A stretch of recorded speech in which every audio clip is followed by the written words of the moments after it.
Hi friends, আমি Soma's cooking চ্যানেলে আপনাদের সবাইকে স্বাগত। আজ আমি আপনাদের পেঁপে ও ছোলার ডাল দিয়ে খুবই সুস্বাদু একটি রান্না করে দেখাবো। তার জন্য আমি এখানে নিয়েছি একটা পেঁপে আর নিয়েছি 100 গ্রাম ছোলার ডাল, যেটাকে আমি সারা রাত্রি ভিজিয়ে রেখেছিলাম। তারপর ছোলার ডালটা আমি খুব ভালো করে 3 বার ধুয়ে নিয়েছি আর পেঁপেটাকেও এখন খোসা ছাড়িয়ে ছোট টুকরো করে কেটে নেব। তারপর চলে যাচ্ছি আমি রান্নার জন্য কড়াই গরম করে কড়াইয়ের মধ্যে দিয়ে দিচ্ছি 3 চামচ সরষের তেল। সরষের তেল দিয়ে এই রান্নাটা করলে রান্নার টেস্টটা খুব ভালো আসবে। তারপর এর মধ্যে ফোড়নে দিয়ে দিলাম একটা গোটা শুকনো লঙ্কা, একটা তেজপাতাকে 2 টুকরো করে দিয়ে দিয়েছি আর দিলাম হাফ চামচ গোটা জিরা। এখন ফোড়নগুলো একটু ভালো করে ভেজে নেব। তারপর এর মধ্যে একটা বড় সাইজের কুচিয়ে রাখা পেঁয়াজ আমি দিয়ে দিলাম। এখন পেঁয়াজটা নরম হওয়া পর্যন্ত আমি এটাকে ভালো করে ভেজে নেব। পেঁয়াজটা ভাজতে ভাজতে যখন নরম হয়ে আসবে তখন এর মধ্যে ভিজিয়ে রাখা ছোলার ডালটা আমি দিয়ে দিলাম। এখন ছোলার ডালটাও মিডিয়াম ফ্লেমে 2 মিনিট মতো পেঁয়াজের সাথে ভালো করে ভেজে নেব। ডালটাকে এভাবে ভেজে রান্না করলে ডালের মধ্যে খুব সুন্দর একটা টেস্ট আসবে এবং ডালটা তাড়াতাড়ি সেদ্ধ হয়ে যাবে। 2 মিনিট ডালটা ভালো করে ভেজে নেওয়ার পর এরপর একটা মিডিয়াম সাইজের আলু খোসা ছাড়িয়ে ছোট টুকরো করে কেটে রেখেছিলাম, সেটা আমি ডালের সাথে দিয়ে দিলাম। তার সাথে দিয়ে দিচ্ছি একটা বড় সাইজের কুচিয়ে রাখা টমেটো আর দিয়ে দিচ্ছি 1 চামচ নুন।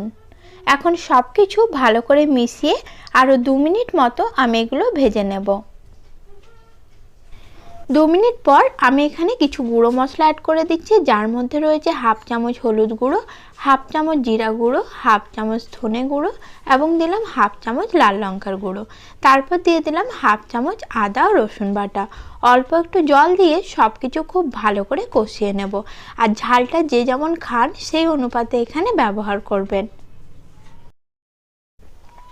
সব কিছু ভালো করে মিশিয়ে নেওয়ার পর সমস্ত কিছুকে 3 মিনিটের জন্য আমি ঢাকনা দিয়ে ঢেকে ভালো করে কষিয়ে নেব। গ্যাসের ফ্লেমটা মিডিয়াম টু লোয়ে রেখেছি।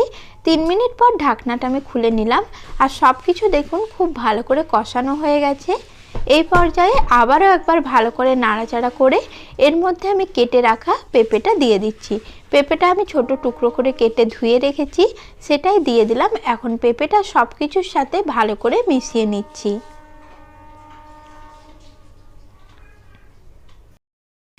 সব কিছু ভালো করে মেশানো হয়ে গেলে আমি এখানে দিয়ে দিচ্ছি পরিমাণ মতো জল। আমি এখানে উষ্ণ গরম জল ব্যবহার করলাম। গরম জল রান্নাতে ব্যবহার করলে রান্নার স্বাদ খুব ভালো আসে। এরপর ঢাকনা দিয়ে ঢেকে এটা আমি হতে দেব 15 মিনিটের জন্য। এতে করে পেঁপে ও আলুর সাথে সাথে ডালটাও খুব ভালো করে সেদ্ধ হয়ে যাবে। মাঝে একবার ঢাকনা খুলে সব কিছু আমি ভালো করে নাড়াচাড়া করে নিচ্ছি।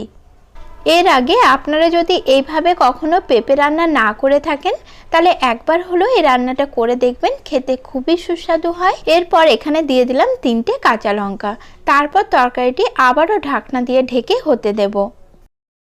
টোটাল 15 মিনিট পর ঢাকনাটা খুলে নাড়াচাড়া করে নিচ্ছি। আর তরকারিটি এখন আমার একদম তৈরি। এই তরকারিটি আপনারা ভাত, রুটি, লুচি, পরোটা যে কোনো কিছুর সাথে সার্ভ করতে পারেন। এই পর্যায়ে গ্যাসটা আমি অফ করে দিচ্ছি। আর সকলেই খুব ভালো থাকবেন। নমস্কার।